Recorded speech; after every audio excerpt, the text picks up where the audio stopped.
For the ones who get it done, the most important part is the one you need now. And the best partner is the one who can deliver.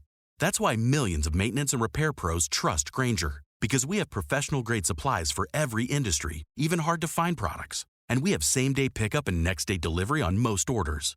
But most importantly, we have an unwavering commitment to help keep you up and running. Call, click Grainger.com, or just stop by. Grainger, for the ones who get it done.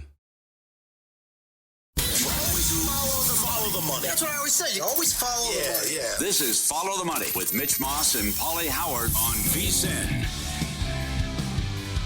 Yes, here we go. Follow the money. Paulie Howard, Mike Palm. Palm Readers Unite. In for Mitch Moss. Back tomorrow. In Play Baseball. We'll give you a play right off the bat. Huge show coming up downtown. CircleLasVegas.com and SiriusXM Channel 158. Big program coming up. First time ever the Sharp Plays has agreed to come on the program, and he's giving out a free subscription. We'll talk about Mr. Poison, Duffel Bag Boy.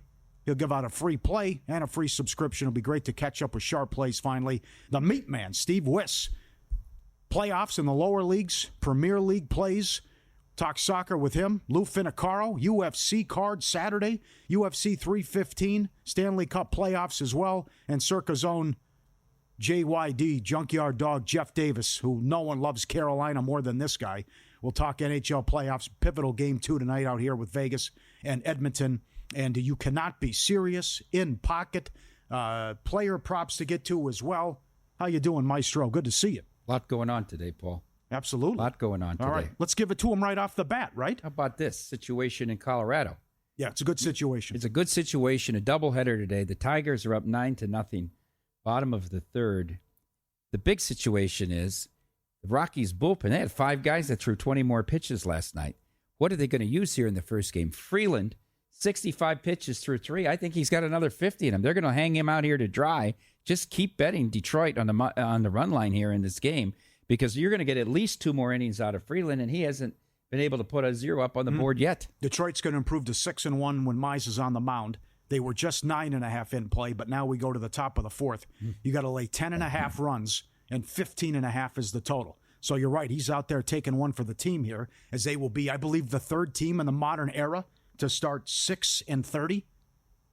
And they're throwing Gordon in the second game, and Detroit's only $1.85. I believe that's going to be Montero, what they're going to decide to do. So I have the number 1 bullpen now in baseball in light of what's going on in New York with San Diego and the horrible inning that they had. So Maestro says lay the 10.5 with Detroit up 9-0 coming to play, bat in the top of the fourth. You got a situation here with, you might see some position players at the end of this game.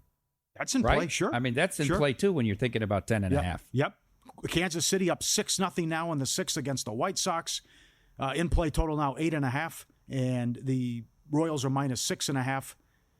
They're going to be 17-1 last 18 against the White Sox, and they will be now 15-2 last 17 overall. The pitching has been unbelievable. Last 16, starters have a 2.22 ERA, and the pen's been great. Witt got it done again. I know our guy Ozzy, TMI Ozzy, Ozzy and Dallas had Witt have a couple stolen bags as well. So, again, they've owned them. It's 6-0, still batting in the 6th. You know that through 37 games, the Royals starters have pitched 46 more innings than the Dodgers starters. Think about that. They're going more than an inning a game, almost an inning and a third a game.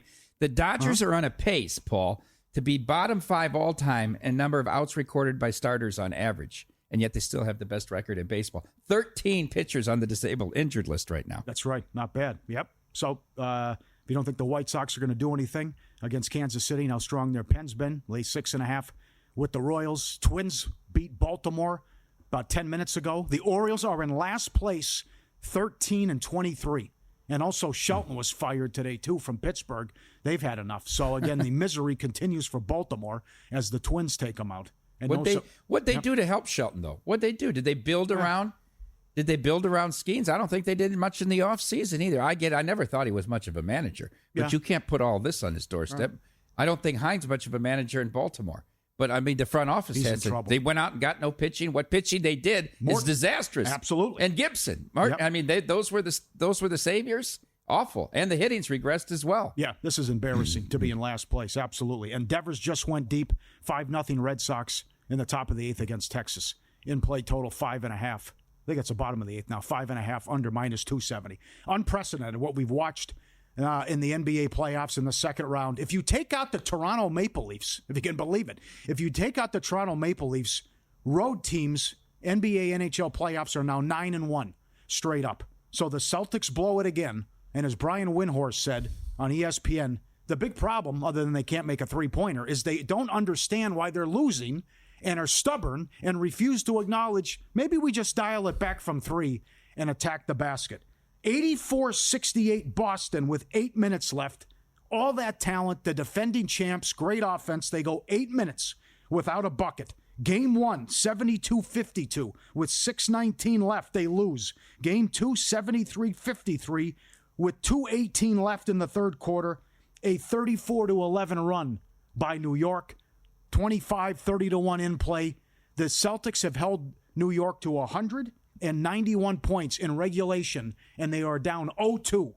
And I cannot believe at DraftKings and William Hill, the Celtics are still favored to win the series. They're down 0-2, and we're going back to the Garden where the get-in price is $600.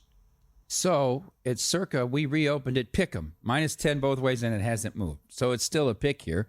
But you're going to hear all the arguments that this is the time to buy low on the Celtics.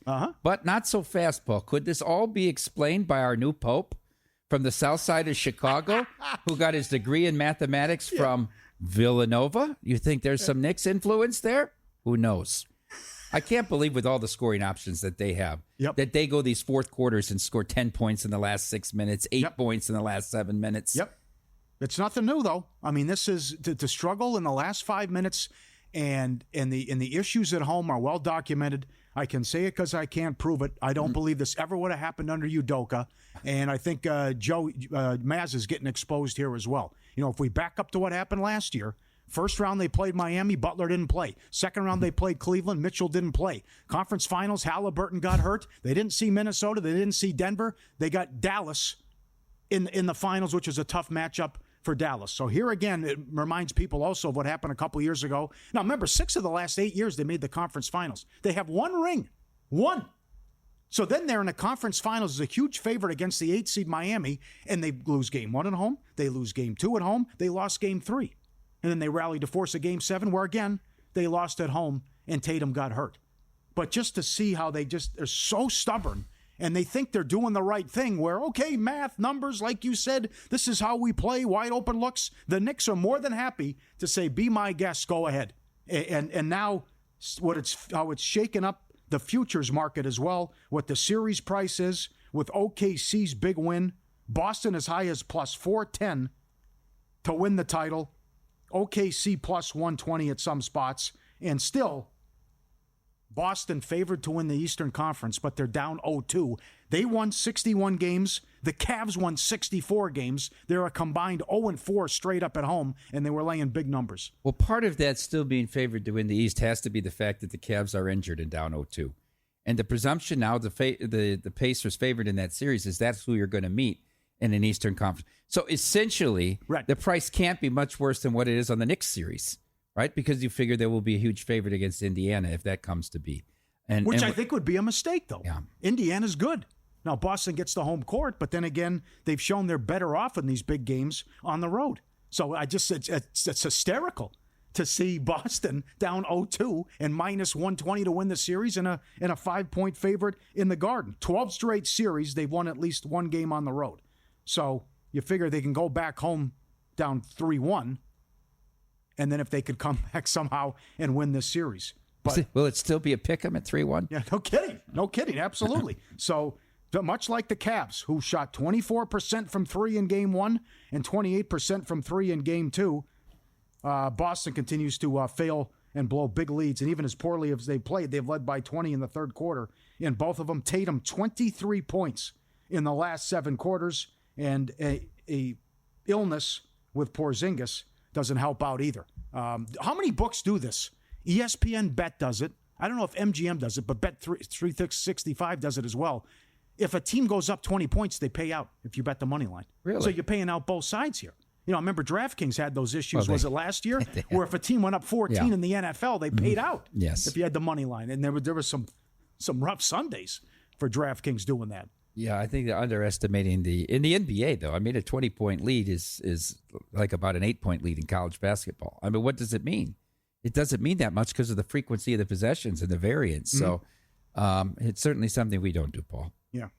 That a lot of people pointed that out last night. What happened? As again, we've seen so many blown leads and what's transpired in the second round. How about the Leafs? So the Knicks haven't made the conference final since 2000, and the Leafs haven't made it since 2002. I thought Wool did a pretty good job, but if they're going to play like that offensively, and Nylander with the baby power gets the goal as well. Let's be honest here. Goalie Bob hasn't been terrific in these 2 games. Good point. All right, let's be honest. But I think this is an overreaction to go from plus 150 to minus 250 in the series now.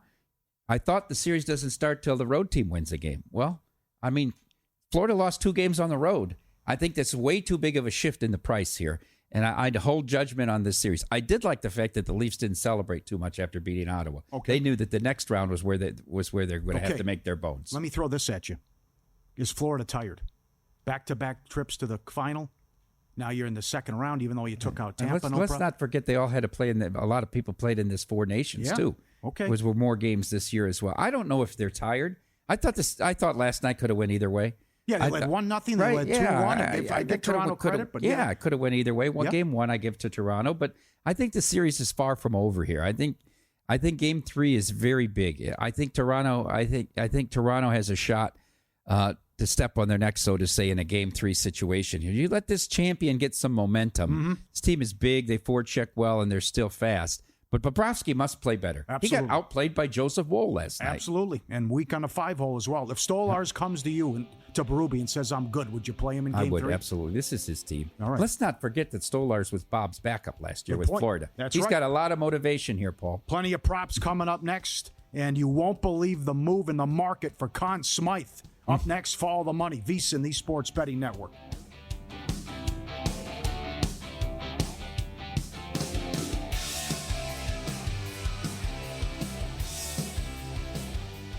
If your job at a healthcare facility includes disinfecting against viruses, you know prevention is the best medicine. And maintaining healthy spaces starts with a healthy cleaning routine. Grainger's world-class supply chain helps ensure you have the quality products you need when you need them. From disinfectants and cleaning supplies to personal protective equipment, so you can help deliver a clean bill of health. Call 1-800-GRAINGER, click Grainger.com, or just stop by. Grainger, for the ones who get it done.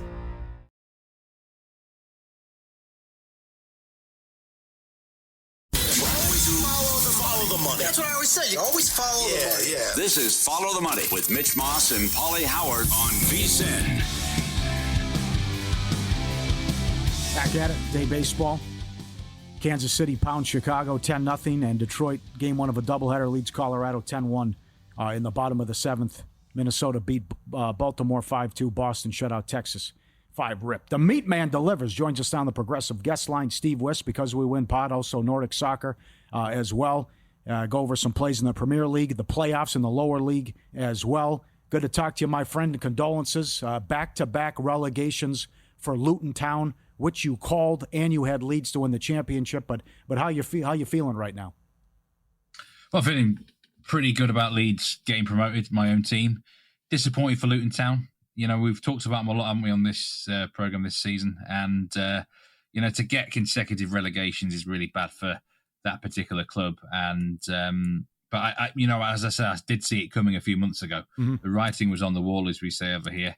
But I do think they'll win League One next season. Early bet for you there. Okay, excellent. Let's start with the Premier League. How about goals? It's been your club. You pointed out how many times they score in early on in matches. Ipswich Town against Brentford. Brentford over 3 goals. They get one early here. Tell us what you think. I'm a little bit surprised you can get an over 3 Asian goal line at -120 for this match. The reverse fixture was a bonkers affair, ended 4-3 to Brentford, and I think we might get something similar again. The problem for Ipswich, they are already relegated.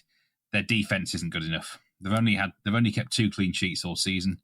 The last time they shut out a side was on the 30th of December, a long time ago. They've conceded at least 2 goals in all their last 5 games. Yeah, the defense just isn't anywhere near good enough for Premier League standards, which is a big problem when you're facing Brentford strikers. Johan Visser, Brian Mbeumo, they're in the top 6 for the high-scoring players in the whole division. So I think Brentford probably win the game. Ipswich themselves have got a decent striker in Liam Delap, who might get a good transfer in the summer to a big club. So the likelihood of goals, high amount of goals in this game is pretty decent. And the 3 Asian goal line, if you get 3 goals exactly, it's a push. So I'm struggling to see how this doesn't explode into a wild affair. All right, let's stay with the play Saturday. Man City on fire, trying to finish top 2, top 3 in the table. We're not going to mess around with the $5, but correct me if I'm wrong, Southampton can tie the record. They only have 11 points. Is 11 points the fewest ever in the Premier League? But you want to answer that, please. And Man City, why do you want to attack this if you think they blow out Southampton? Yes, the Derby County side of, I think it was the 2008-9 season, hold the record. I think this Southampton team's worse than them. I'd back that Derby team to beat them. And they can tie the record still. If they lose all the remaining games, which is very possible, that could happen. They're going to lose this one. Manchester City have everything to play for. There's a massive golfing class. It's like night and day. Some key stats for Southampton this season. They have lost an incredible 28 out of 35 games. 17 of those games they've lost by a 2-goal or more margin. So when they lose, they tend to lose quite big. That's the key stat. So take Manchester City on a -2 Asian handicap, which means if they win by 2 goals exactly, you'll get a push. If they win by more than 2 goals, we win the bet. This is going to be blowout City. 4 or 5-0, I think this could be. All right. They don't need to rack up the score, City, but they're just way, way better than Southampton. And at this stage of the season, Southampton, the one thing they didn't want to do is actually get the lowest ever points record. To tie it would not be good, but at least they're not going to be on their own at the bottom there with 10 points or fewer. So they're not going to target this game to try and get off 11 points. Manchester City will get the job done. I'm expecting, like I say, probably 4-0, 5-0 here. So the -2 on the Asian line on Manchester City looks a good one. Sunday, Steve. Early. Newcastle hosting Chelsea. Yep. Chelsea played today, still alive in the Europa Conference League at St. James Park, early Sunday morning, 4 a.m. Pacific time. Newcastle +110 on the 3-way line. Who do you like here?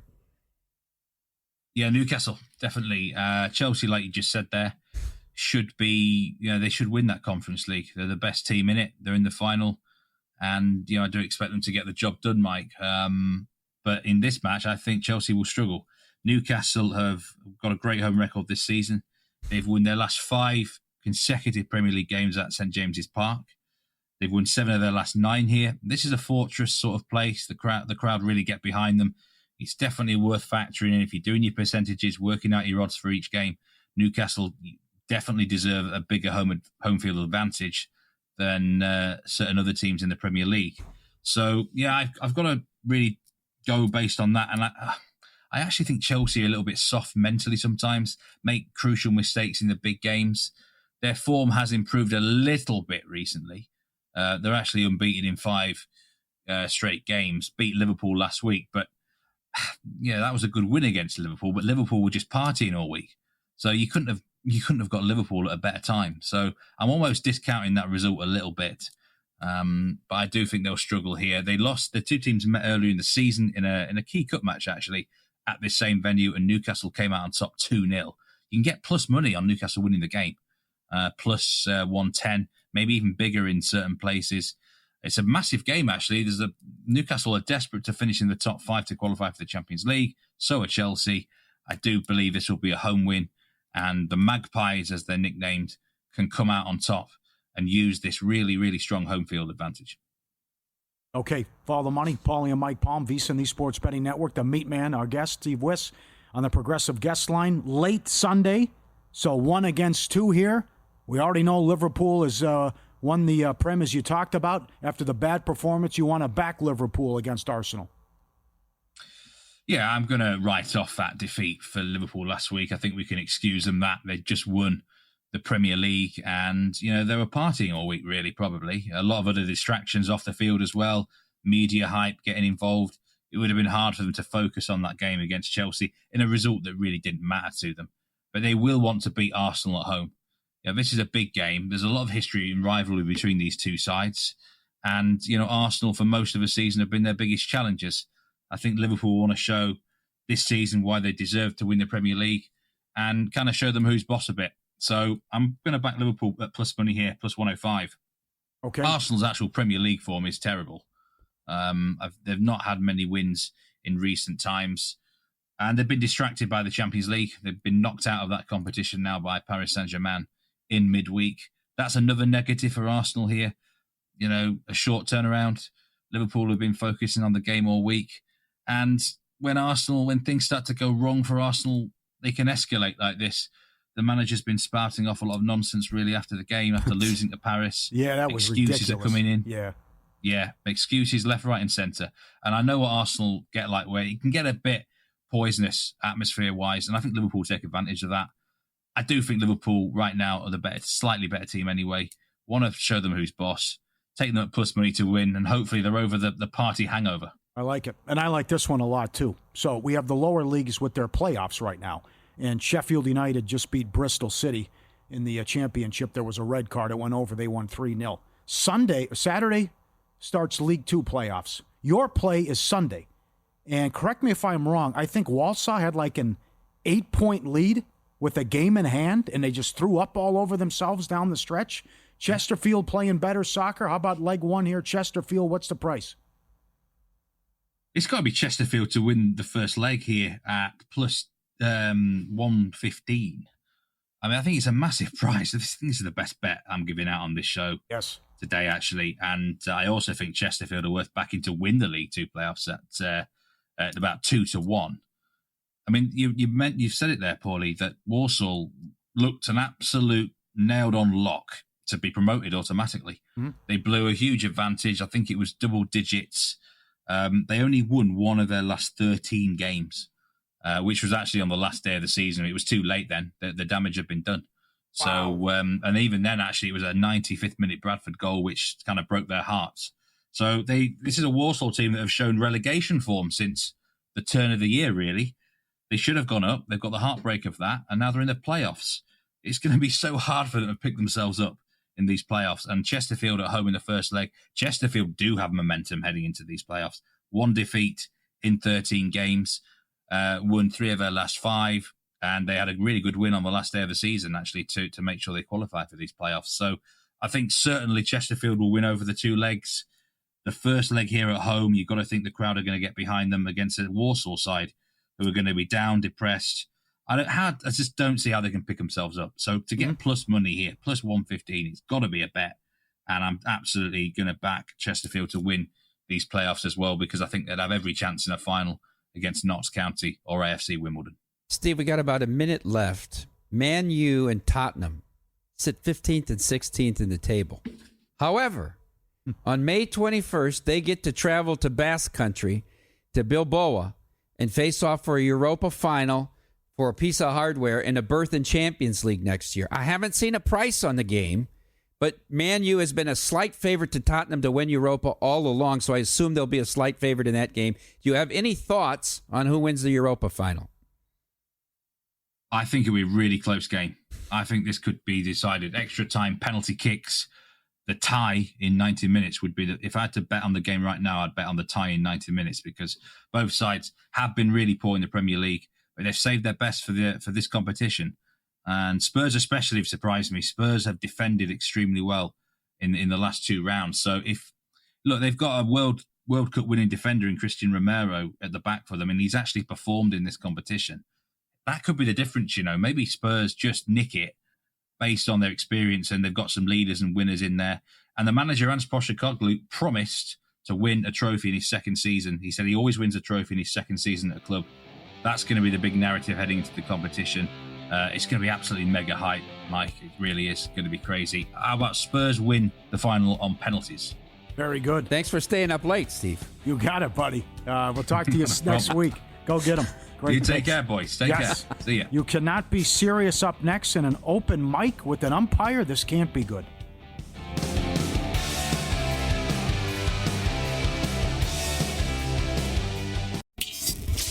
This is Follow the Money on VSiN. Detroit ready to put away Colorado 10-2, game one of a doubleheader. And Detroit $1.90 in game two coming up as the Rockies are going to have their 30th loss of the season. Uncle Lou joins us now to talk UFC and hockey. UFC 315 Saturday, Montreal. He's on the Progressive Guest Line. Give him a follow at Gam Lou on X, Bout Business Podcast, VSiN contributor, all that good stuff. And he joins us now for some picks. How you doing, sir? Doing great, guys. Thanks so much for having me on. Super time of the year. You got it. Let's start with the first pick and how you want to play it. Sometimes not available out here in Nevada, but with Katona and how you want to attack this with the judges and maybe get involved with points, and we could have a live dog off the get-go. Take it away, sir. Yeah, one of the early fights on the fight card from Canada in Montreal. Though Katona's not from Montreal, he's a Canadian. He'll have the crowd, no question. But he's fighting a kid, younger, taller, meaner, coming in off a loss to Umar Nurmagomedov, where he showed himself to be a complete dangerous fighter. Bekzat has been catching a lot of love, but Katona this is his second stint in the UFC. He's won tough twice. He's durable. He's boring as all get out, and people don't like him. He has a really abrasive personality, but the kid can fight. And so he's a live dog for those in Nevada, and for those that have your DraftKings and FanDuels, you can take advantage of Katona on the points handicap at a +3.5. You got to pay -180, -190 in a fight that happens to be lined to go over pretty heavy. Okay, excellent. How about Cutelaba and your thoughts on this fight and the price? I can't see it right now. Where did he go? Minus it's 115. Pretty near. 115, sorry. Pretty near a pick 'em, yes, sir. What's fascinating about this fight is two Eastern European guys, one from Lithuania, one from Moldova, Cutelaba. And the Lithuanian Bukauskas, long, tall, pretty well-rounded, little more deliberate. Cutelaba is a wild man from the Pampas. He's just a tornado, very offensive, very powerful, and very direct. But he sometimes leaves himself open. I do like Cutelaba here because of the capacity to wrestle. I think that lately Cutelaba's been evolving into some fight IQ, and wrestling will provide him advantage here. And I think we're getting a good price on a guy that has every chance to win here because of the completeness of his fight game. All right, couple gals. Grasso +220 against Silva. This is a great fight. The young Silva is a Brazilian that uses her legwork and footwork to maintain distance and kick and really pitter-patter her way to one-sided decisions from distance, but she needs that distance. Grasso is an ex-champ coming off 3 fights with Valentina Shevchenko, the current champion, and she's been in with a higher set, a higher caliber, higher level of opponent. And now she gets Silva stepping way up in competition, and Silva's good. And I'll even give her the fact that she should have the respect of being priced as a pick'em, like this fight was when it came out. But the money's all been on Silva, the Brazilian, and I think Grasso is in a terrific position, especially at this better than 2-to-1 price. You like to do this in the past. The over 2.5 is -440 in some spots. Can I go Can I go majority decision? Can I do something like that where it's going to go to the distance and maybe squirrely stuff with the judges? Well, if you're going to play that, then you play it maybe to go to split or majority decision where you'll get long odds. But I mean, if Grasso can get into her, she can soften her up. This Grasso is a Mexican with heavy hands and a granite beard and good experience. So I'm not going to get too cute with the props. I really think Grasso's in a good position. I wouldn't put it past her to be able to finish Silva, provided she can get inside. Otherwise, the Silva decision, if that's the way you want to look at it, I'm sure you can get that price on her to a manageable position. I just think that the stalking Mexican ex-champion is getting a little disrespected on the price. You're not going to lay $3 with Jasmine. You want to go plus 175, any type of finish in her fight? Take it away. I do. Jasmine is a Canadian fighter that's been really ascending in her last 3 or 4 years. She now finds herself at 34 years of age or so, and she's going to be the legitimate fighter at 125 pounds. Andrade floats between 15 and 25 and is really good at 15, but pretty undersized at 25. And now she's in with a big, huge, hulking Canadian grappler that has decent hands. I see this fight going, Jasmine gets her to the ground and rubs her out some way.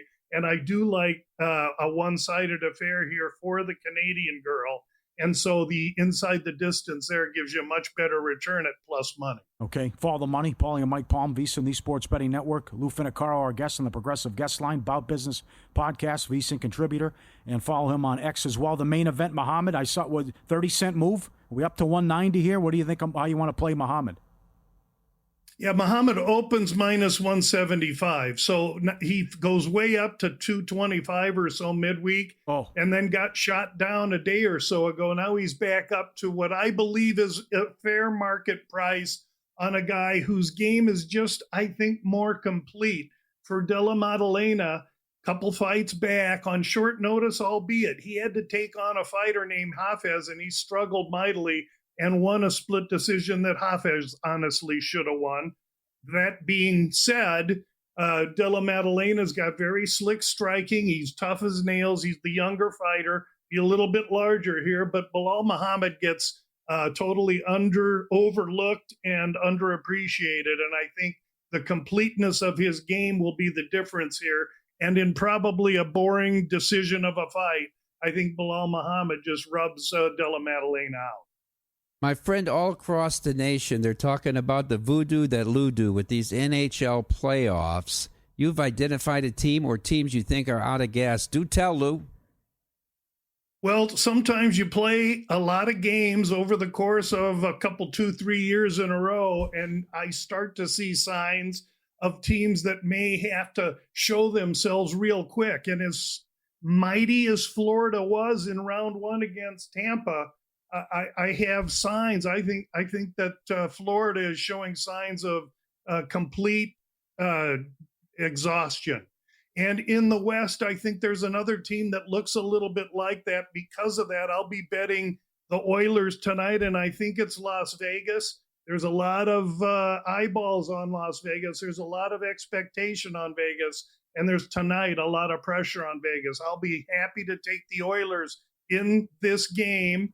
And I think they're strong in the series, and the Oilers are showing me that it's not out of the realm that we could get Edmonton, Toronto as a final. Wouldn't that be great for hockey? That would be, yes. I'm worried about Carolina, though, in Dallas. I don't think we're going to get much help from Winnipeg here in this series. What do you think? I think you're going to get a lot of help. Washington's not done. They're a big, heavy team, and I think that Carolina. We can't pin Carolina as anything other than being up 1-0. I think Washington's still a real live team. 17-1 Washington in the Cup. That's ridiculous. Wow. What signs did you see of that in game one, Lou? I mean, they got outplayed in every facet of the game by a team that's not a good road team in Carolina. Yeah, I don't know that Washington has made the claim that they're going to sweep every team on their way to the Cup. Every team's allowed a stinker. They laid it in game one. Let's see what happens in game two. Surely Carolina looked faster and much more on the ball. I don't think that's how it looks tonight. Very good, my friend. Good luck. We'll talk to you soon, and enjoy the hockey tonight. Thanks for having me, guys. Good luck, everybody. Thanks, Lou. UFC 315. Saturday, Montreal. Good angle, plenty of picks, and read them on VSiN as well. Ready to get in on the action? First Bet has you covered. Sign up now Access exclusive promotions. Bet on hundreds of thrilling horse races every day right from your phone or computer. Visit firstbet.com, promo code VSIN200. Get a 20% rebate on all your wagers for the first 60 days, up to $200. Don't miss out. Start betting today at firstbet.com. Rapid fire coming up next. Major props to you. Back on Freeman. NBA, even though we have one game. MLB, and plenty of NHL props as well for today and tomorrow. A lot to get to, and some of these continue to hit and go over with ease as well, and home run props as well, which we'll get to. All that coming up, and Jeff Davis from Circa to talk hockey. He loves Carolina and what he's seen in the futures market as well with that USA-Canada prop. Follow the money, Paulie Howard, Mike Palm, all those picks straight ahead on VSiN. Follow the money. Sirius XM Channel 158 coming up next.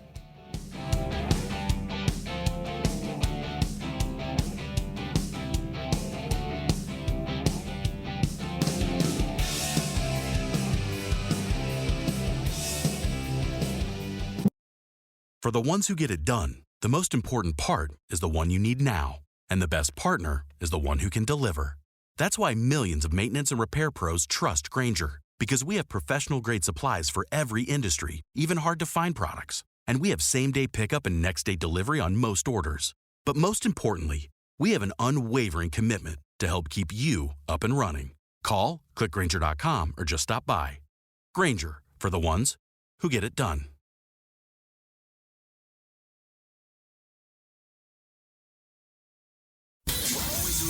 Follow the money. That's what I always say. You always follow the money. Yeah. This is Follow the Money with Mitch Moss and Paulie Howard on VSiN. Back at it, baby. Get to in pocket before we get out of here. Also, more on the MLB games. Getting ready for Game 2. Doubleheader, Detroit and Colorado. Detroit punished them in Game 1. And we'll preview the playoff games coming up. And we talked to my favorite trader, Jeff Davis, here at Circuit. Does a great job. Mr. Hockey as well. He's on the Progressive guest line. And you have been so high on Carolina all season. You are now minus 470 adjusted series price on Carolina and down to plus 355 to win the Cup. Did you see enough in Game 1 to say it's men against boys and Washington's drawn dead? It's a bit too early to say Washington's drawing dead because, I mean, we've all watched enough sports in our life to know that no team is as good or as bad as they played last game. So, I mean, to expect Washington to get completely bulldozed like they did in Game 1, I think is probably a little bit naive. That being said, I think what we saw out of Carolina is what Carolina is. It's just intense forechecking, high volume shooting. They roll 4 lines. They never quit. Like, it's just such a high-paced game, and it's just really hard for teams to keep up with them. And if Logan Thompson isn't absolutely unbelievable, I just don't see a path the Capitals are going to win this series. That's interesting. So you're the highest in the market. You're 23-1 on the Capitals to win the Cup. Should I do something in the Conn Smythe then, as opposed to betting Washington? Well, I mean, if you look at the realistic people on the Capitals who can win the Stanley Cup, the list is probably 2. It's Logan Thompson and Alex Ovechkin. And you want to make a case for Dylan Strome. Maybe he wins it 3% of the time that they win the Cup, maybe, probably less. I would venture to guess if the Washington Capitals win the Cup, Logan Thompson wins the Conn Smythe, I mean, more than 50% of the time. Yeah, Ovechkin can go crazy and take him there. But, I mean, if you do the math, I think anything 50-1 or higher on Logan Thompson to win the Conn Smythe is probably a better bet than anything you would find in the market on the Capitals to win the Cup, because generally speaking, places don't move Cup and conference odds when there's a move on these games and a move on these series. But we're at the point now there's 8 teams left, and a big move in a game changes the series odds and it changes the futures. I mean, this morning we're running the parlay price of the Capitals off of like something like plus 320 or plus 330, and now you're running it off plus 380. And realistically, if what we see out there in the market now, Carolina in the 60s, is the new baseline for the series, laying 450, 460 on Carolina to win the series a good bet. I mean, it probably maps out somewhere in the mid-5s if tonight's line is the new baseline for the series. I agree with you, Jeff, about Carolina. Let me ask you this question because we talked about Conn Smythe. Aren't we at a point now, even though we're early in the second round, where it's very unlikely for a goalie, and things could change, but for a goalie to win the Conn Smythe this year, it may be the first time I've ever said this early in the playoffs, but as you look through the 8 remaining goalies, can you say any of them, a team has put him on his back? I mean, would you say that about Stolarz? Bobrovsky has not been great. Maybe it's Logan Thompson, but I don't think they're going to get through. Picard, if Edmonton comes through. Ottinger wasn't terrific in round 1. I just don't think goalies are really in the mix right now. While you might be right, there are more games left to play than have been played. So that has to factor into it a bit. I don't think a Toronto goalie can win because Stolarz isn't traveling to Florida. He missed game 1 and game 2. Wall's been he's been okay. Is Stolarz going to take the job back if he comes back? I think Toronto's probably out on the goalie front. I definitely think Freddie Anderson can win. He's the shortest price in the Circus Sports market right now. I mean, Sebastian Aho leads the Canes in points, but it's not like he's putting up Mikko Rantanen numbers. And they have guys like Seth Jarvis can run him down. Freddie Anderson's been great so far. Yeah, they've only played the Devils, but if they keep playing these low-scoring games and winning 3-0 and 3-1, I think Freddie Anderson's surely live to win the Conn Smythe. Yep, and a number 1 penalty kill, having a lot of power play goal in the playoffs as well. You said no matter what happened, the Jets, if they got through, were going to be downgraded and take a hit. Was it too severe in your opinion? And now what do you think of the Jets down 1-0 after losing last night to Dallas? Yes, and before round 1, my fair price on Dallas against Colorado matched the market, and my fair price on Jets Blues was pretty close to the market. And then after round 1, I gave Winnipeg a massive downgrade off of their essentially all-in win against the Blues. And Dallas got a small upgrade. I don't think they were particularly good against Colorado. They just happened to win. Mm-hmm. And that happens in the sport quite often. And with the massive downgrade and the upgrade on the Stars and knocking Josh Morrissey out for the entire series, I couldn't get to the price that it was. The Dallas Stars good, of course, but I think the market is so wildly bullish on them off of, was it a good series win? Sure, but I'm not sure it was really convincing as much as it was they won 4 games. Jeff, do you ever remember a time where a team was a dog in every single game in round 1 and then emerged as the Stanley Cup favorite in round 2, which is the case at several books right now? Yeah, and I think what ends up happening is one shop will open their futures first, and then everyone copies, and then that becomes the price. And for me, running the hockey numbers at Circa, it becomes difficult because we're in a losing position to the Stars, so I don't want to write more Stars money. That being said, I also think the market number is way too short, and if I go too, it's difficult to manage because the market is so, in my opinion, out of line on Dallas.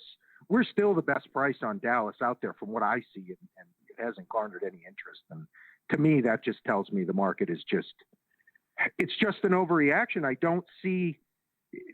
I mean, I can't imagine they're a home favorite against Edmonton next round. If Edmonton beats Vegas, I would assume Edmonton's a favorite in that series. I would surely make it that. Okay. How about coming up with this prop you have now? Hurricanes or the Oilers to win the Cup. Plus 135. No, minus 165. Yeah, I just wanted to throw something else up there that gives bettors another option. We did this in the NFL. Obviously, the NFL and the NHL are quite a different beast. I think we did it with Ravens or 49ers this past year, and it garnered a whole heck of a lot of interest.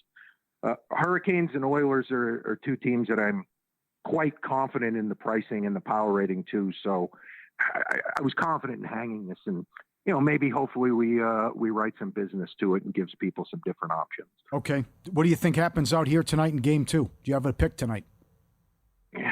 I think while the steam on Carolina makes sense to me, it's just so far outside of what the original baseline of the series is, which makes Washington, I'm looking at the screen, they're starting to disappear. But something in the high 40s on Washington has to be at least interesting. And you're going to bet it assuming you're probably going to lose. But I can't imagine that Washington doesn't come with a better effort than they did last night. If I had to bet something on the board tonight, I'd bet Washington, like in the high plus 140s, kind of holding my nose doing so. But I think of all the options on the board, that's probably the best one. Okay. Jeff, if we played this Edmonton Vegas series out from this point after game one with an Edmonton lead, and we played it out 100 times, if you had a model, what would you say? How many times does Edmonton win this series from this point? I believe, I don't have it in front of me, and I should. My fair number is somewhere around 67%. Now, that is using somewhat of a game one baseline. Before game one, rather, Edmonton looked so good in game one, so good. And I think the line is generally the home team is more expensive in game two when they lose game one. But I think it's a combination of the market giving the Oilers a bump and then the Knights getting the home team down a 1 bump, which kind of neutralizes it. However, if Edmonton looks good again tonight and wins, the baseline in the series goes way up. And boy, Vegas is up against it at that point. That being said, I mean, back to what I was saying, no team generally plays as good or as bad as they did last game. So I would expect a little bit better effort out of Vegas. I mean, I don't know if they were lifeless or Edmonton was just so good in the last 45 minutes of game one, but boy, those two teams didn't even look like they were playing the same sport the other night. Mm-hmm. Jeff, the Maple Leafs were plus 150 dog in the series heading in, even with home ice. All the division champs were dogs, but plus 150. A series doesn't start till the road team wins a game, and yet this price has totally flipped to the Maple Leafs minus 250 in some places. Is this an overreaction? This is the most difficult one to figure out. So in game one, Toronto won. Florida controlled a large portion of the 5-on-5 play. But what I mentioned on the show last week is Toronto's in was the power play. And the power play, they were excellent in game one, and it was the difference. And game two, Florida absolutely dominated the game last night, and they got beat. And the game closed 30 cents higher than game one did. And this game two, or game three rather, the price is enormous on Florida, which kind of is congruent with the game two close. If this is the new baseline in the series, which it might be because of how good Florida's been at 5-on-5, the plus 85, plus 90s you see out there on Florida to win the series are actually good bets. If you use this as a baseline, I'm around minus 165 on Toronto to win the series. Assistant Sportsbook Manager at Circa. Great job, Mr. Davis. Good job. Talk to you soon. Appreciate it. Sounds good, boys. Thanks, you. Jeff. Logan Thompson, 38-1 here. Conn Smythe, and again, Rantanen, the new favorite after what transpired. Rapid fire with the games tonight and the madness in the NBA. You won't believe what happened in the futures market. That's next. If you work in quality control at a candy factory, you know strict safety regulations come with the job. It's why you partner with Grainger. Grainger helps you find the high-quality and compliant products your business needs to inspect, detect, and help correct issues. And the sweetest part is, everyone gets a product that's as safe to eat as it is delicious. Call 1-800-GRAINGER, click Grainger.com, or just stop by. Grainger, for the ones who get it done.